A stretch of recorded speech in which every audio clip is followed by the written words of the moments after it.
Oi, gente querida, que prazer, estou muito feliz de estar mais uma vez com você. Perdoar não significa não considerar ofensa, não significa considerar o mal que fizeram a você. Perdoar significa ter coragem, primeiro, para admitir que todos somos pecadores e também para admitir que Deus nos perdoou e agir para com o nosso semelhante da mesma maneira como Deus nos trata. Amém? Jesus nos ensinou a perdoar quando ele diz na oração do Pai Nosso, né? Perdoa as nossas dívidas assim como nós perdoamos aos nossos devedores. Queridos, o pecado, ele faz mal para o corpo, ele faz mal para a alma e ele faz mal para o espírito. Agora, o pecado, ele faz mal não só para quem comete, mas faz mal também para quem o recebe.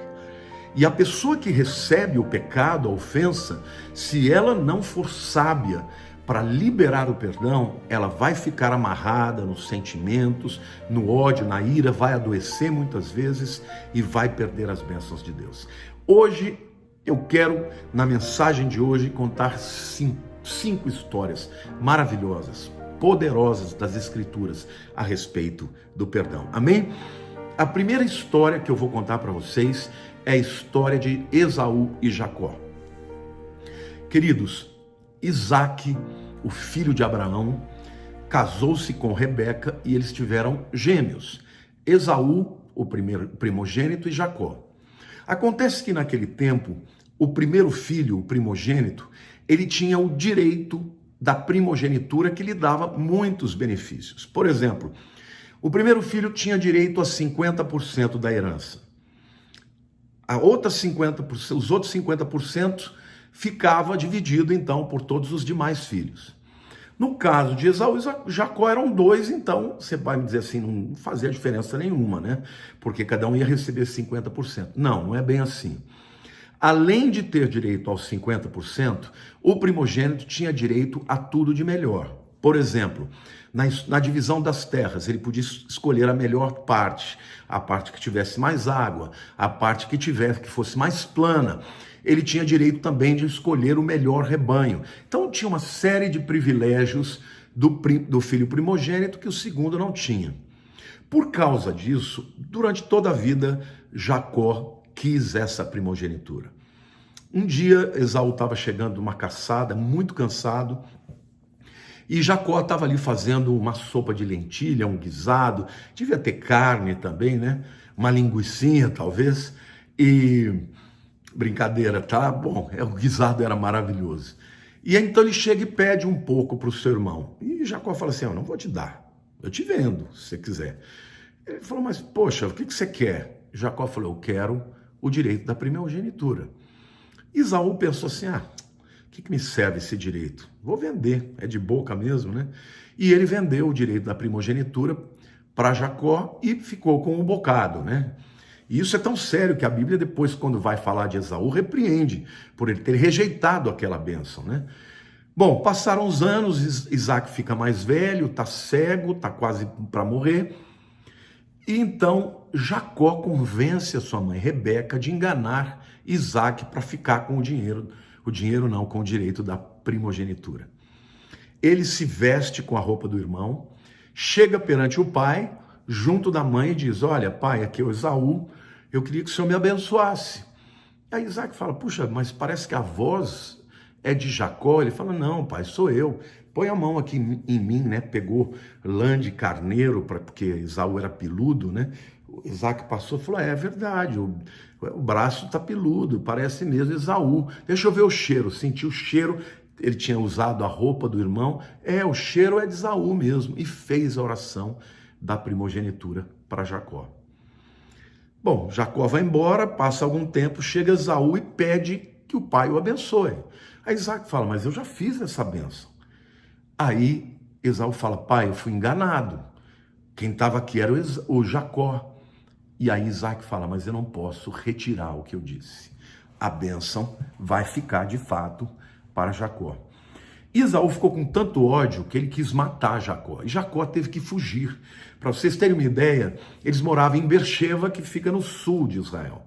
E eles e Jacó fugiu para Harã, que fica lá na Babilônia, fora das fronteiras de Israel. Bom, Jacó fica durante 20 anos lá, ele se casa, ele vai morar na casa do seu tio Labão, né, na propriedade, lá ele se casa com as duas filhas, com Lia e com Raquel, e ele prospera muito. 20 anos passam e Deus dá uma direção para que ele volte a se encontrar com seu irmão. Mas ele está morrendo de medo, porque ele sabia que o que ele tinha cometido era grave. E o interessante, gente, é que ele foi embora e não levou nada. Ou seja, o direito da primogenitura que ele roubou, ele nem ficou com ele. Mas ele estava realmente com muito medo de encontrar o seu irmão. E no caminho para lá, no Vale de Jaboque, ele tem um encontro com o próprio Senhor Jesus, que ali no Velho Testamento é chamado de o anjo do Senhor. E ali eles lutam a noite inteira. Quando chega de manhã, o Senhor fala para ele: eu tenho que ir, porque já está amanhecendo o dia. E ele diz: o Senhor não vai enquanto não me abençoar. E aí o Senhor toca na junta dele, na coxa, ele fica manco, e o Senhor o abençoa. E ali Deus fala para ele: você não é mais o mesmo homem. A partir de agora, você não se chama mais Jacó, você se chama Israel. E eu preciso explicar o que essa mudança de nome significa. Queridos, o nome Jacó, ele é formado de duas palavras hebraicas, né? Yad, que é mão, e Akev, que significa calcanhar. Então, Yaakov significa literalmente a mão no calcanhar. E a Bíblia diz que desde o ventre de Rebeca, Jacó já estava puxando o calcanhar de Esaú, porque ele queria nascer primeiro, ele queria aquela primogenitura, né? Então, o nome dele veio a significar usurpador, aquele que passa a pena nos outros. E quando ele lutou com o Senhor, quando ele teve uma experiência com o Senhor transformou a vida dele. Você falou: Jacó, você não vai mais ser um suplantador. Agora você vai se chamar Israel, porque você lutou como um príncipe com Deus e prevaleceu. Que coisa linda, irmãos. O Senhor lutando com Jacó e deixando ele vencer. Sabe, eu fico pensando, né, que isso é uma coisa de um relacionamento de pai e filho, né? Porque os irmãos, eles sempre entram em competição. Eles sempre lutam para ver quem é mais forte. Um quer passar por cima do outro, mas o pai não. O pai, quando ele se relaciona com os filhos, ele quer que os filhos ganhem. Eu lembro que quando a Erika era pequenininha, eu deixava ela ganhar sempre. Sempre ganhava. Agora que eu tenho meus netos, né? O Enzo, eu deixo ele ganhar tudo. Quando ele crescer, ele vai descobrir que muitas vezes ele ganhou porque eu deixei ele ganhar. Está chegando na fase que ele vai ganhar mesmo, né?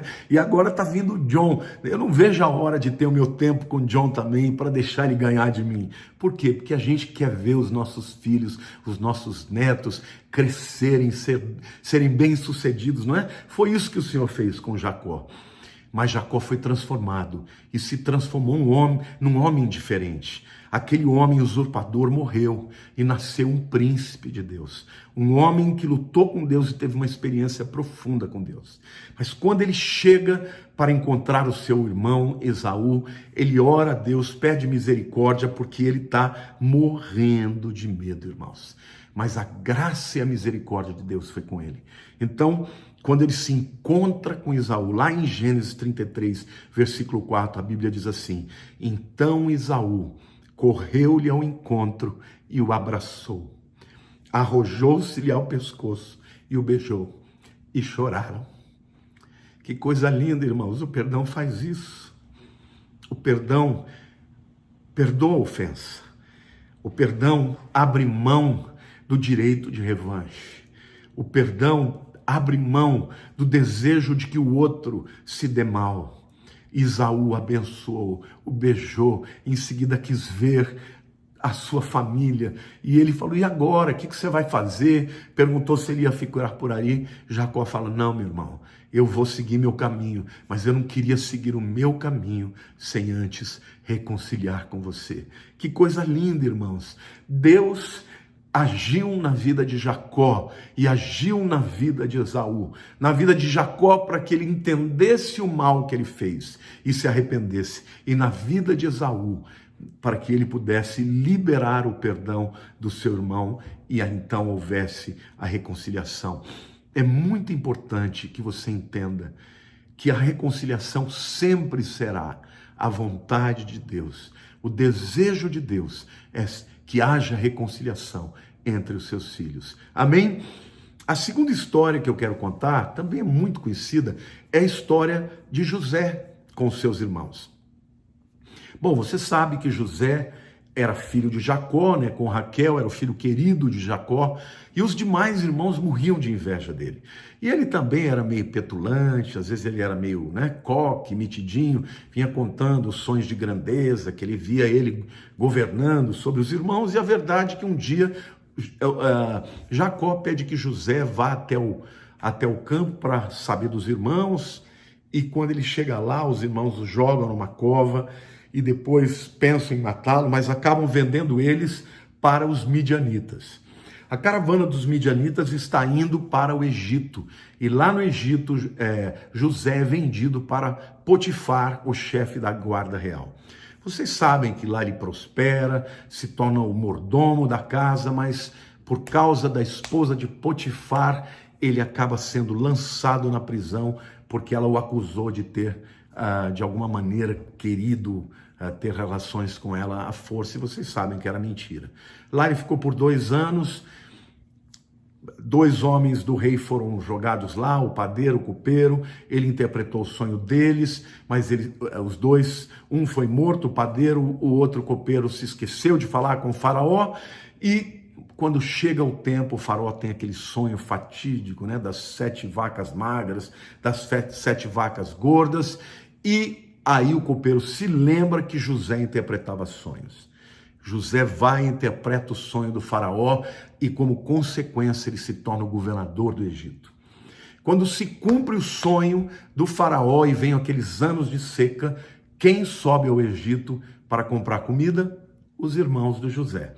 E José estava lá, como aquele que cuidava dos silos, cuidava de todos os grãos, para quem vendia, quanto vendia, e ele então tinha toda a oportunidade do mundo de se vingar. E ali ele cria um joguinho de revela, esconde, tiveram que buscar Benjamim volta, aí eles colocam aquela taça de prata no saco do Benjamim para acusá-los de roubo, e de repente os irmãos estão todos lá, e ele revela que ele era José, porque eles não tinham reconhecido.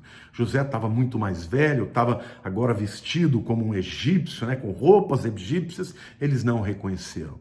E quando ele se revela, irmãos, eles estão se pelando, porque agora ele tinha toda a chance do mundo de se vingar, de colocá-los na prisão e até mandar matá-los, porque José tinha poder de vida e de morte no Egito.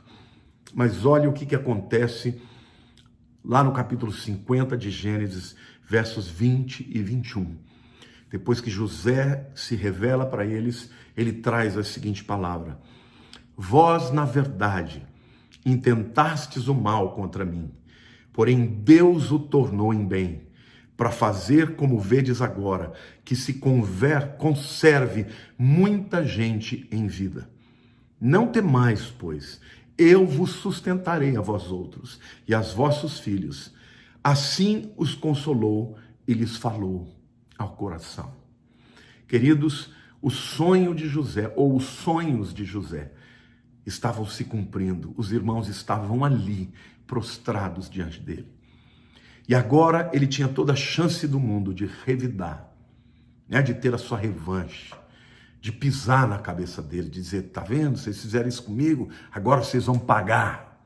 E no entanto ele diz assim: gente, não tenham medo, vocês quiseram fazer o mal para mim, mas Deus transformou esse mal em bem. E agora Deus me trouxe para cá, para fazer como vocês veem agora, que se conserve muita gente em vida. E ele está se referindo aqui dos egípcios, porque foi ele quem criou esta visão de guardar os grãos, de vender os grãos, de cobrar 20% da colheita de todos os produtores para armazenar os grãos quando chegasse o tempo da seca. Foi José quem fez isso, mas ele também estava ali como aquele que Deus estava usando para preservar e conservar a vida dos seus irmãos. E ele fala: vocês não temam, pois eu vou sustentar vocês, e a vós outros, e aos vossos filhos. E aí ele manda trazer Jacó, o pai, que ainda está vivo. Ele se encontra com o pai, e os irmãos de José, irmãos, vão morar na terra de Gósen, que era uma porção do Egito muito privilegiada. Então vejam o que Deus fez. Aquele que foi, sabe, prejudicado, que foi vendido, quase morto por eles. Ele viveu 13 anos como escravo ou na cadeia. E quando chegou a oportunidade de dar o troco, ele perdoou e abençoa todos eles. Não é lindo isso? José é um tipo de Jesus, porque Jesus fez exatamente isso. Ele veio para os seus, e os seus não os receberam. Mas a todos que o receberam, deu-lhes o poder de serem feitos filhos de Deus, a saber, os que creem no seu nome. Porque ele nos perdoou. Ao invés de nós pagarmos o que merecíamos, que era o inferno, nós vamos morar no céu juntamente com ele. Não é bênção, irmãos? Glória a Deus. A terceira história linda sobre perdão é a história de Davi. Só que aqui a história de Davi é a história de Davi sendo perdoado por Deus por causa de um grave pecado que ele cometeu. Vocês sabem que Israel estava na guerra e Davi estava no palácio ali descansando. E um dia ele vê do seu alpendre uma jovem tomando banho, muito linda, nua. E ele chama um dos seus servos e fala: quem é aquela moça? Ah, ela é Betseba, ela é esposa de Urias, o teu servo, um soldado valoroso. E Davi vai até ela, tem um caso com ela e ela fica grávida.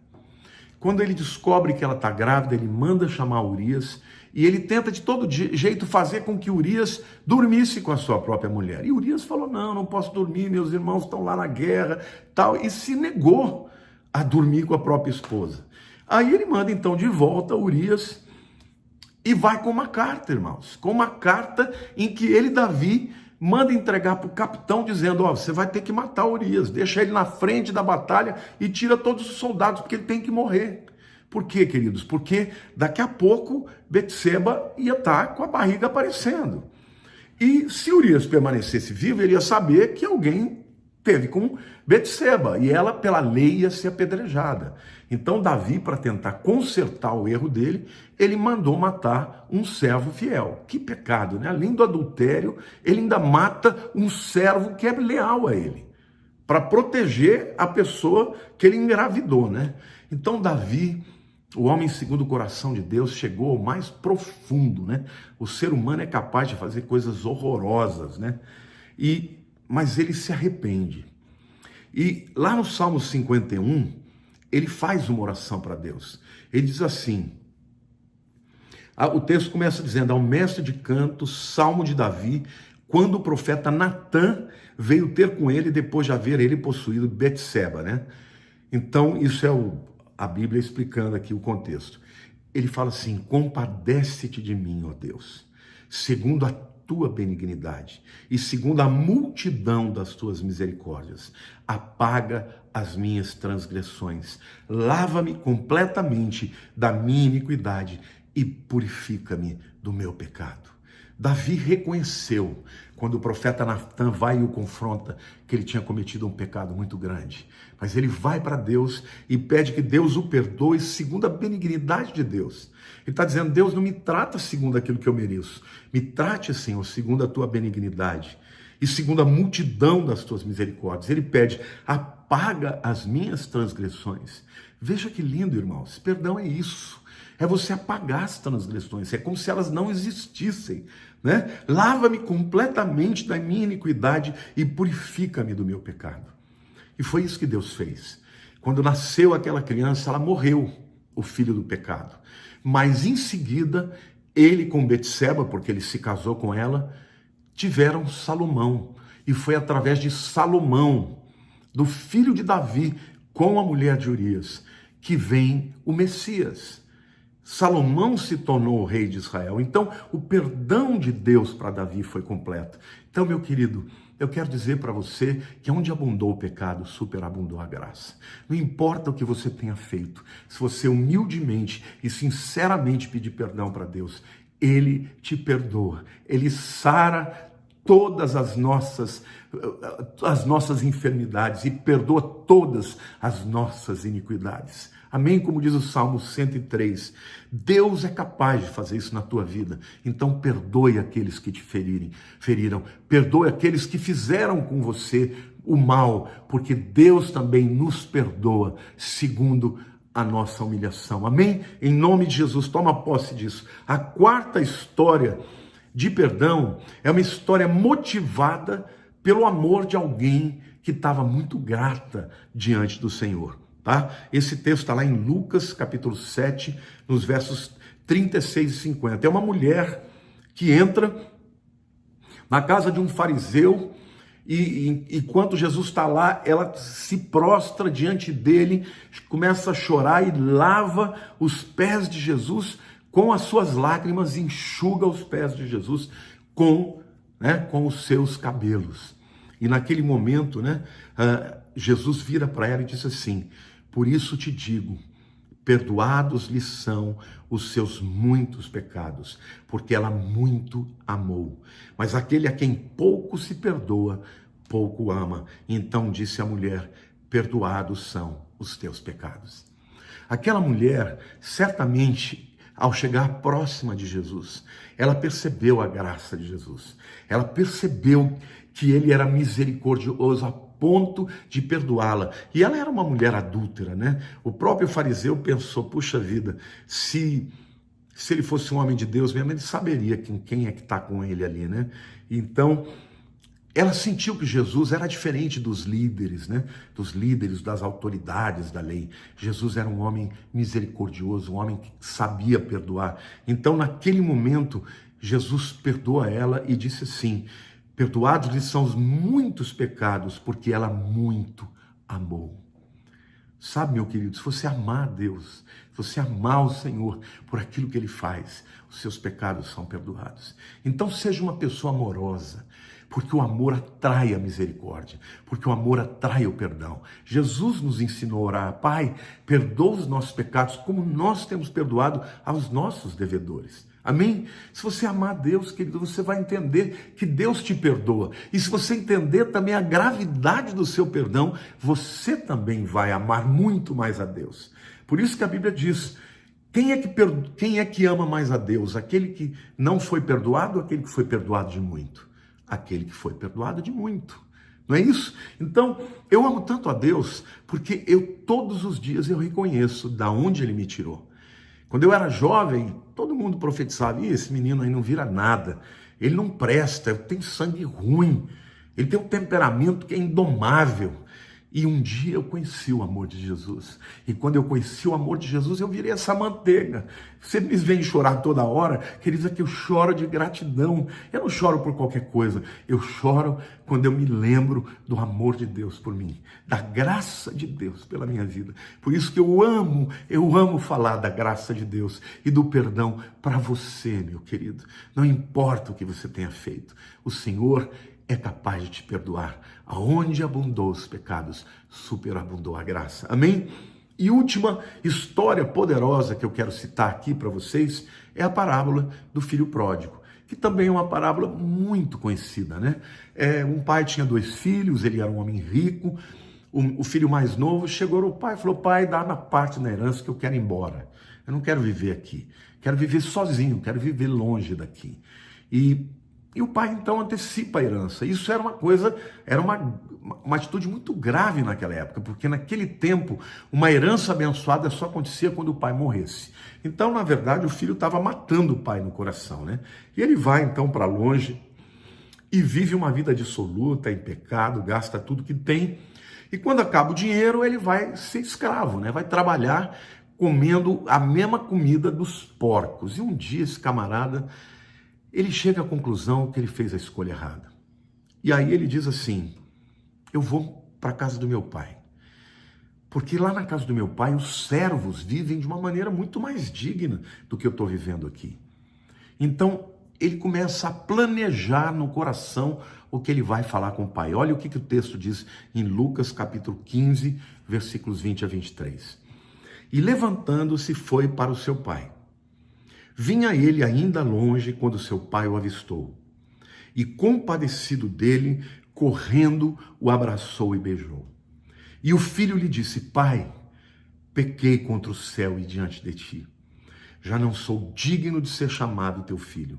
O pai, porém, disse aos seus servos: trazei depressa a melhor roupa, vestiu, ponde-lhe um anel no dedo e sandálias nos pés. Trazei também e matai o novilho cevado, comamos e regozijemos. Queridos, essa história fala da história dos pecadores que somos todos nós.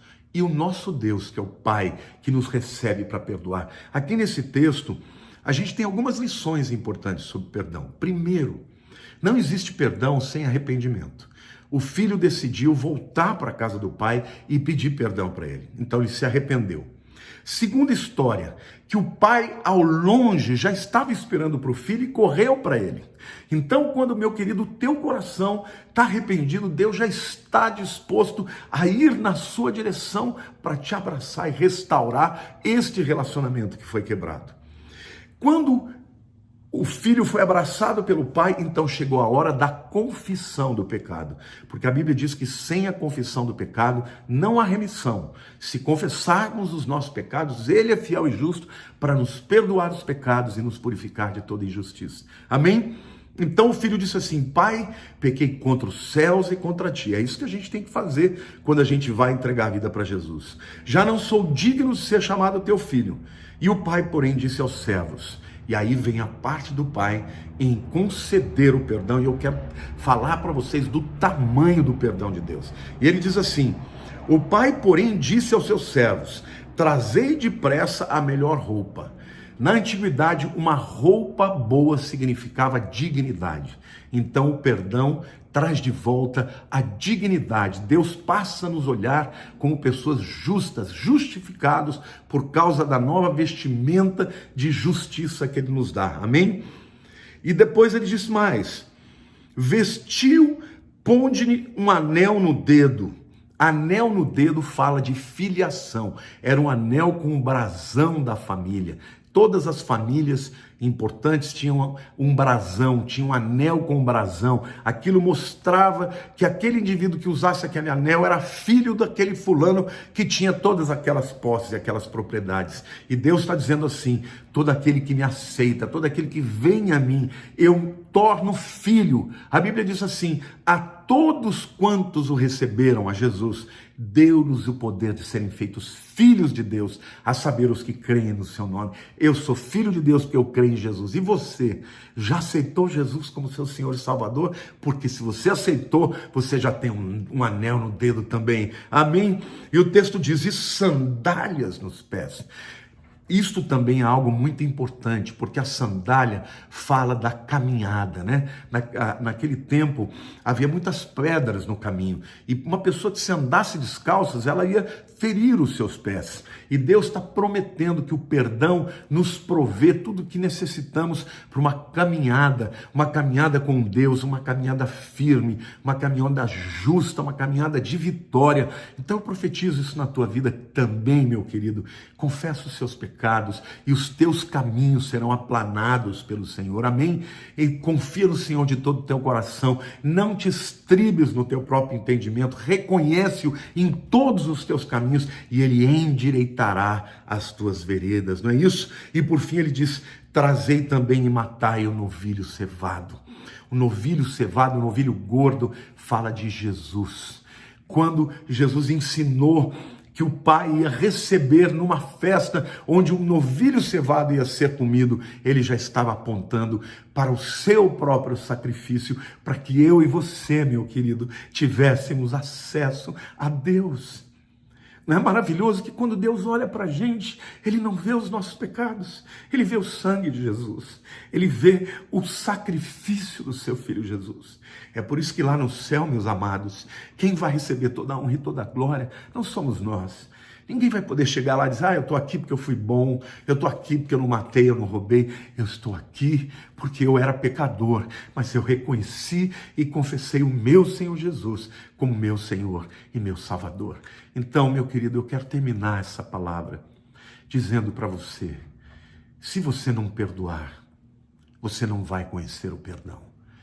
Então não importa qual tenha sido o mal que lhe tenham feito, perdoa. porque nós fazemos muito mais mal contra Deus e Ele nos perdoa. Então, perdoa quem quer que seja, qualquer que tenha sido o motivo. Por quê? Porque o perdão de Deus é muito maior do que o perdão que nós podemos conceder a qualquer pessoa. A primeira história bíblica a respeito de perdão é aquela história daquele coletor de impostos, ou chamado publicano, e o fariseu. Está lá em Lucas 18, 19 a 14.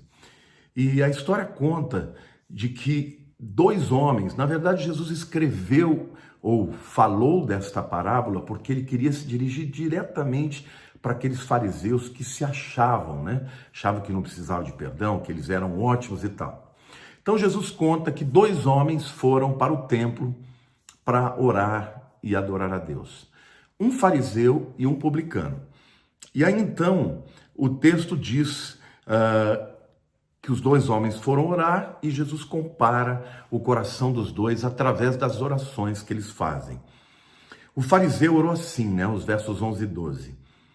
O fariseu, posto em pé, orava de si mesmo, não de si para si mesmo, desta forma: ó Deus, graças te dou porque não sou como os demais homens, roubadores, injustos e adúlteros, e nem ainda como este publicano. Eu jejuo 2 vezes por semana e dou o dízimo de tudo quanto ganho. Poxa vida, Um camarada que aparentemente era o top, A oração do publicano, que era também um cobrador de impostos, e aqui é importante dizer que um cobrador de impostos, ele era um judeu que ganhava dinheiro, e ganhava muito dinheiro, para poder extorquir os impostos altíssimos que os romanos cobravam do povo judeu. Então era injusto, porque os impostos eram muito mais do que o povo podia pagar. E também, além de ser injusto, era desleal, porque era um judeu ganhando dinheiro para cobrar de um outro judeu aquilo que era injusto. Então este homem, ele era de fato um pecador, O seu comportamento era desprezível.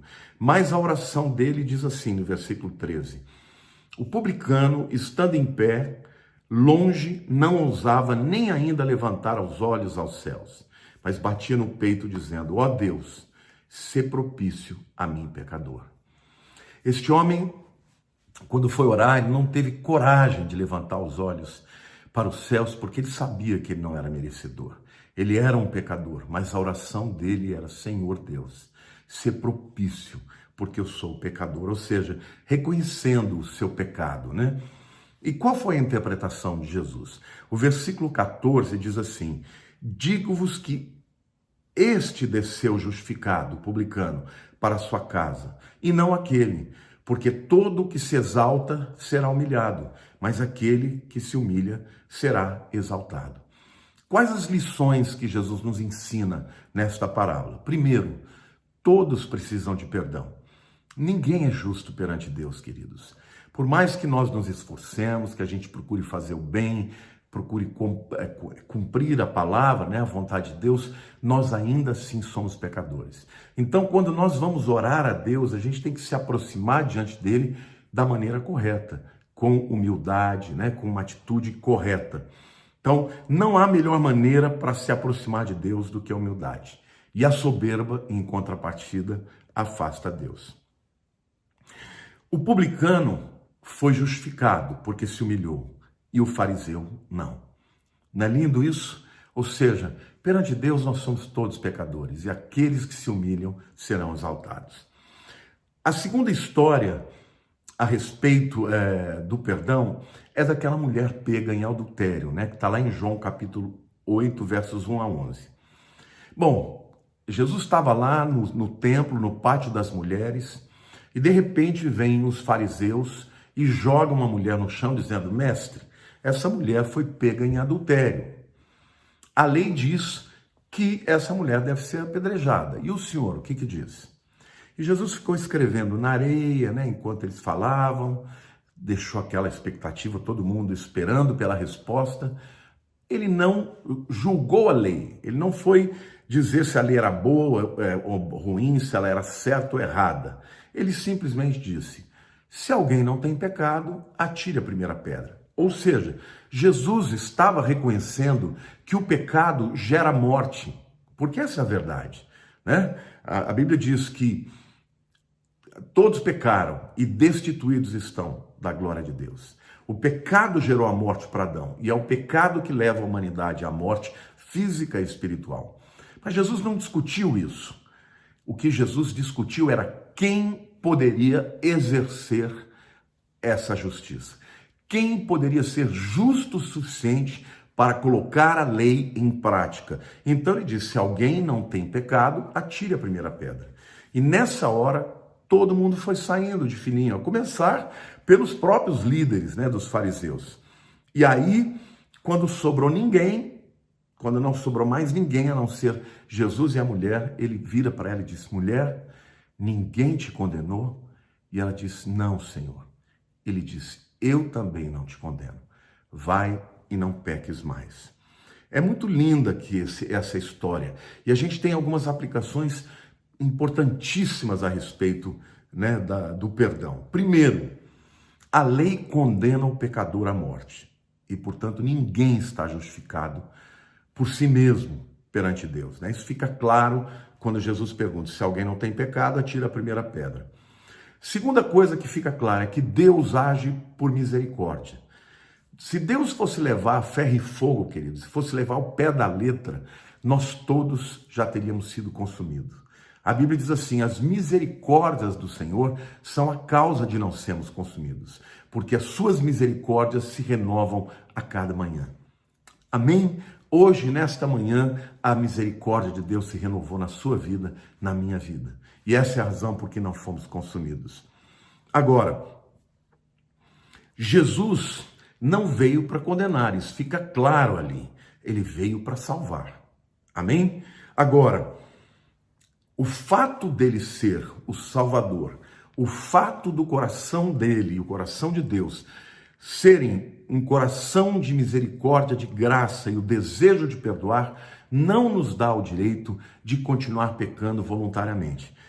A palavra de Jesus para aquela mulher, quando ele disse: eu não te condeno, ele disse para ela: vai e não peques mais. Ou seja, receba o perdão, mas não perpetue o seu comportamento, porque o perdão, ele gera morte. Amém? Então a misericórdia de Deus nunca foi e jamais será uma desculpa para continuarmos no pecado. A terceira história a respeito do perdão é a história da crucificação. Jesus foi crucificado entre dois malfeitores. Lá em Lucas, capítulo 23, de 32 a 43, nós lemos que quando eles chegaram ao lugar chamado Calvário, ali o crucificaram junto com dois malfeitores, né? Um à direita, um à esquerda, né? Aliás, a história diz que um deles chamava Dimas, aquele que se converte, e o outro chamava Gestas. Não sabemos se é exatamente isso, a tradição diz, né? Então, ali estava Jesus naquela forma mais humilhada, praticamente nu, e toda a multidão zombando, todo mundo ali gritando com ele, dizendo: você não é o filho de Deus, desce daí e tal. E de repente um dos malfeitores, ou um dos ladrões, vira para Jesus e fala: olha, se você é o filho de Deus, salva-te a ti mesmo e salva nós, desce da cruz. E o outro, no começo, também estava com esse espírito, mas alguma coisa aconteceu, irmãos, que de repente o segundo ladrão, ele fica incomodado, ele repreende o primeiro que está zombando de Jesus. Ele diz assim: olha, para de fazer isso. Eu e você estamos aqui porque merecemos, nós fizemos para isso. Agora, ele não, ele é um justo, ele está morrendo sem ter nenhuma culpa. E aí ele se volta para Jesus e diz: Filho de Deus, lembra-te de mim quando entrares no teu reino. Jesus se volta para ele e diz: hoje mesmo estarás comigo no paraíso. Não é maravilhoso isso, gente? Primeiro, Jesus, o santo, sendo crucificado junto com malfeitores. Um dos dois creu, o outro duvidou. Um se perdeu e o outro foi para o paraíso. Então, quais as aplicações que a gente tira dessa história a respeito do perdão? Primeiro, Deus quer perdoar a todos os pecadores. Aqueles dois homens ali estavam muito próximos da morte e muito próximos de um destino de maravilha, de glória, de bênção, da presença de Deus ou da separação total de Deus. E um deles, creu e foi para o paraíso no mesmo dia com o Senhor, porque o Senhor disse, hoje mesmo estarás comigo no paraíso. E o outro, imediatamente que morreu, foi para o Hades, que é o lugar onde os perdidos esperam o dia do juízo. Então a verdade, querido, é que a Bíblia diz que não há ninguém que não possa receber perdão. Por pior que você seja, por pior que o pecado que você tenha cometido seja, Deus tem perdão para você, porque a Bíblia diz, onde abundou o pecado, superabundou a graça. Outra coisa, não há nada que nós possamos fazer para merecer a salvação. Ninguém vai ser salvo por si mesmo. Todos pecaram e destituídos estão da glória de Deus. Amém? A Bíblia é clara quanto a isso. Mas a Bíblia também diz que é necessário reconhecer a Jesus como seu Salvador, que foi o que aquele ladrão conseguiu fazer. Ele olhou e viu além daquela carne toda dilacerada, as costas, sangrando, a face de Jesus cheia de sangue, da coroa de sangue. Ele viu além disso. Ele viu o Salvador. Ele viu o Filho de Deus. Ele viu aquele que há de reinar, porque ele disse, Filho de Deus, lembra-te de mim quando entrares no teu reino. Então, o Espírito Santo revelou a ele e ele creu que Jesus era o Salvador e que podia ser o seu Salvador. Então, quando ele pede a Jesus que o salve, naquele momento os seus pecados são perdoados. Porque, querido, é assim que a salvação acontece. Primeiro vem o arrependimento, eu reconheço os meus pecados. E aí depois a Bíblia diz, eu creio no coração para a justiça e com a boca eu confesso para a salvação. Foi isso que aconteceu na vida daquele ladrão. Ele creu no seu coração que ele estava diante do Salvador e ele confessou os seus pecados para Jesus. Ele diz, Filho de Deus, lembra-te de mim quando entrares no teu reino. E o resultado disso foi, hoje mesmo estarás comigo no paraíso. Amém? Então, todos os que reconhecem a Jesus como Senhor e Salvador das suas vidas, todos serão salvos. A Bíblia diz, todos quantos o receberam, deu-lhes o poder de serem feitos de filhos de Deus, a saber, os que crerem no seu nome. Amém? Então, assim como Jesus dividiu aqueles dois ladrões, ele continua dividindo hoje. Todos aqueles que creem dos que não creem. Os que serão salvos do que se perderão. Jesus divide a humanidade, continua dividindo e assim fará até o último dia. Mesmo na grande tribulação, haverá oportunidade para que as pessoas se convertam e sejam salvas. Amém? Então você, meu querido, se você ainda não fez essa oração de confissão, não são as suas boas obras que vão te levar para o céu. É o teu reconhecimento de que você é pecador, mas o teu reconhecimento de que Jesus é o Salvador. Amém? E você não precisa nem fazer nada, porque no momento daquele ladrão ele estava morrendo. Ele não teve tempo de fazer nenhuma boa obra. Ele somente reconheceu que Jesus era o Senhor e Salvador da sua vida e por isso foi salvo. Bom, a quarta história, queridos, é a história do encontro de Jesus com Pedro depois que ele ressuscitou. Aquele encontro onde ele tem uma conversa, uma conversa profunda por conta das 3 negações de Pedro. Está lá em João capítulo 21, versos 15 a 19. Jesus estava na praia, logo de manhãzinho, os apóstolos foram pescar, não pescaram nada. Chegaram na praia, Jesus estava fazendo um churrasquinho ali de peixe. E ele serve os discípulos de manhã, eles comem e logo depois que eles comem, Jesus chama Pedro para o lado, E aí ele teve uma conversa muito profunda com Pedro, O texto diz assim, depois de terem comido, perguntou Jesus a Simão Pedro, está lá em João 25, de 15 a 19. Simão, filho de João, amas-me mais do que a estes outros? Ele respondeu, sim, Senhor, tu sabes que eu te amo. Ele lhe disse, apacenta os meus cordeiros. Tornou a perguntar-lhe pela segunda vez, Simão, filho de João, tu me amas? Ele lhe respondeu, sim, Senhor, tu sabes que te amo. Disse-lhe Jesus, pastoreia as minhas ovelhas. Depois Jesus perguntou pela terceira vez: Simão, filho de João, tu me amas? Pedro entristeceu-se por ele ter dito pela terceira vez: tu me amas. E respondeu: Senhor, tu sabes todas as coisas, tu sabes que eu te amo.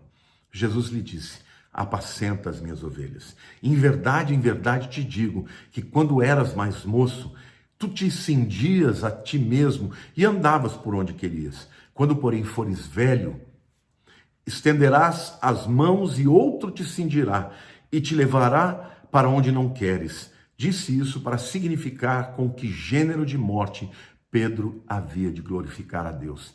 Depois de assim falar, acrescentou-lhe: segue-me. Então a verdade é que Pedro cometeu um erro muito grave. Ele negou Jesus 3 vezes.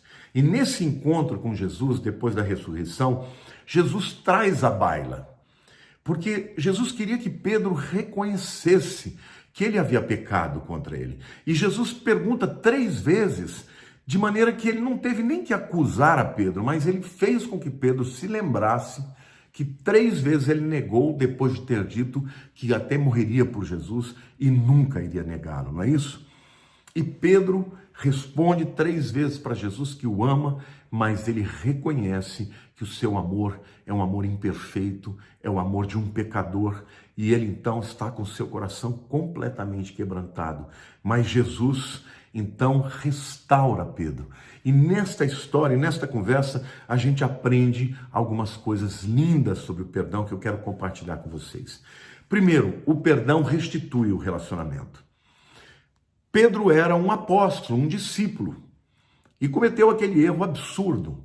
Mas Jesus não chegou para ele: ó, tá perdoado, mas nunca mais você vai ser igual. Ao contrário, Jesus deu para ele a maior responsabilidade de todos os discípulos. Falou: você vai ser o pastor das minhas ovelhas. Quando eu não estiver aqui, você vai ser o primeiro líder da igreja. Apacenta as minhas ovelhas, pastoreia as minhas ovelhas, alimenta os meus cordeiros. Jesus perdoou, restituiu o relacionamento e disse: eu ainda confio em você, eu ainda aposto em você, você vai ser o primeiro grande líder da igreja primitiva. Amém? Não é lindo isso, Jesus? Maravilhoso o que Jesus faz conosco, né? E Jesus ainda profetiza para Pedro que aquilo que aconteceu na vida dele aconteceu por conta de maturidade espiritual. Mas Jesus disse: olha, quando você é jovem, você faz muita coisa da tua cabeça. Você vai onde quer, é intempestivo, mas Pedro, um dia você vai ser mais velho, um dia você vai ser mais maduro, e as pessoas vão cingir a tua mão, vão te prender e vão te levar para o lugar onde você não quer. E sabe, Pedro, você vai morrer de maneira a glorificar o meu nome. Jesus profetizou algo tão lindo na vida de Pedro, e a história diz que Pedro, quando foi preso por causa da sua fé, ele foi crucificado. Ele disse: eu não quero morrer como meu Senhor, eu não sou digno, me crucifiquem de ponta cabeça. Então, aquele Pedro intempestivo, que pecou tanto contra Deus, se tornou um homem maduro espiritualmente e glorificou a Deus, não somente na sua vida, mas na sua morte também. Sabe, meus irmãos, eu fico quebrantado porque não existe nenhuma religião do mundo um Deus que tenha tanta graça e tanta misericórdia. Em todas as outras religiões, o homem tem que conquistar a salvação pelo teu próprio esforço. É por isso que as pessoas ficam com medo. Se você perguntar ao muçulmano se ele tem certeza da salvação, ele se pela. Ele diz: não, só Allah sabe. Mas se você perguntar para um cristão se ele tem certeza da salvação, ele vai dizer: claro que eu tenho. Porque não é baseado naquilo que ele fez, mas baseado naquilo que o nosso Salvador Jesus fez. E ele nos perdoa. Basta que creiamos que ele é o nosso Senhor e confessemos que confessemos que ele é o nosso Senhor e o nosso Salvador. Amém? A última história que eu quero contar para vocês hoje é a história de Estevão, o primeiro mártir, né? Daqueles que não são os discípulos. Estevão, já a igreja primitiva, Jesus já ressuscitou, e ele está ali pregando o evangelho. E a Bíblia conta lá em Atos capítulo 7, que ele foi preso, né? Que ele foi lançado diante de todos para ser apedrejado. E a Bíblia diz que até o apóstolo Paulo estava lá. Na época ele era o Saulo ainda, né? Um perseguidor de cristãos. Ele era aquele que tinha autoridade do Sinédrio para buscar os cristãos e jogar na prisão ou até mesmo a pena de morte, né? E lá em Atos 7, de 54 a 60, a Bíblia diz que estava lá Estevão no meio de todo mundo. E o texto diz assim: ouvindo eles isto, ouvindo o testemunho dele, né, que ele deu a respeito de Jesus, como ele era o Cristo, como ele tinha que padecer e morrer e ressuscitar, o texto diz: enfureciam-se no seu coração e rilhavam os dentes contra ele. Mas Estevão, cheio do Espírito Santo, fitou os olhos nos céus e viu a glória de Deus e Jesus que estava à sua direita e disse: eis que vejo os céus abertos e o Filho do Homem em pé à direita de Deus. Eles, porém, clamando em alta voz, taparam os ouvidos e unânimes arremeteram contra ele e, lançando-o fora da cidade, o apedrejaram. As testemunhas deixaram suas vestes aos pés de um jovem chamado Saulo. Isto significa, gente, que muito provavelmente foi Paulo que estava liderando aquele ataque contra Estevão. Jogaram as vestes contra ele porque ele era quem tinha autoridade para determinar o destino das pessoas. Muito provavelmente, eu diria que 90% do contexto aqui diz que foi Paulo que ordenou que eles fossem levados para fora da cidade e que depois recebeu as vestes como aquele que tinha autoridade sobre a vida de Estevão, né? Agora, o lindo é que o texto diz: e apedrejavam Estevão, que invocava e dizia: Senhor Jesus, recebe o meu espírito. Então, ajoelhando-se, clamou em alta voz: Senhor, não lhes imputes este pecado. Com estas palavras, adormeceu. Neste texto, queridos, eu vejo 4 estágios do perdão. O primeiro, o arrependimento dos pecados, né? Você tem que se arrepender dos pecados. Não existe perdão sem arrependimento. Segundo lugar, você tem que pedir a Deus que te perdoe. Confessar os pecados a Deus e te perdoar. Em terceiro lugar, você tem que aceitar o perdão que Jesus concedeu na cruz. Tudo isso Estevão estava pregando antes desse texto que eu falei para vocês. Ele estava pregando que Jesus veio e que realizou esta obra de ter morrido e ressuscitado para ser o Salvador do mundo. Mas o último estágio do perdão é o estágio que o próprio Estevão exerceu. Ele perdoou aqueles que o feriram. Ele levanta os olhos para os céus e fala: Senhor Jesus, não impute a eles este pecado que estão perdoando, que estão fazendo. Perdoe os seus pecados, essa é a minha vontade. E ali morreu. Estevão fez exatamente o que Jesus fez na cruz. Pai, perdoa-lhes, porque não sabem o que fazem. Então a minha dica para você, querido: seja uma pessoa que tenha o perdão no seu coração. Eu sei que a nossa carne, a nossa alma, os nossos sentimentos, muitas vezes nos impedem de realmente perdoar. Mas o perdão é uma decisão. O perdão começa como uma decisão. Eu decido perdoar. Mesmo que eu não sinta, mesmo que a minha vontade seja revidar, mesmo que a minha vontade seja que o outro se ferre, eu quero agora declarar e liberar o meu perdão. Quando você toma esta atitude, primeiro como uma decisão, e isto é fé, é obediência à palavra, depois Deus cuida dos seus sentimentos e você vai ser liberto também nos sentimentos. Queridos, o perdão de Deus é o maior instrumento da graça e da misericórdia de Deus. Porque se não fora o perdão de Deus, todos nós estaríamos no inferno. Então, agradeça a Deus pelo perdão. Pregue o perdão, viva o perdão, pratique o perdão para quem quer que seja. Nós não somos juízes de ninguém, não somos habilitados e tampouco capacitados. A história da mulher adúltera fica claro, embora o pecado dela fosse evidente, embora a lei de fato a condenasse, ninguém podia condená-la, porque só o Senhor Deus é juiz. Nós somos réus que fomos perdoados. Então, a nossa atitude não é julgar ninguém e tampouco exercer justiça. Isso pertence a Deus. Nós devemos exercer o perdão, praticar o perdão, ensinar o perdão e se apropriar do perdão. Então, se você que está me ouvindo Tem algum pecado que você tenha cometido que acredita não ter perdão? Querido, aonde abundou o pecado, superabundou a graça. Deus te ama e em Cristo Jesus você já foi perdoado. Se aproprie do perdão e você vai ser uma pessoa muito mais leve, muito mais feliz e terá um testemunho maravilhoso. Amém? Deus te abençoe, um beijo grande no teu coração, em nome de Jesus. Amém.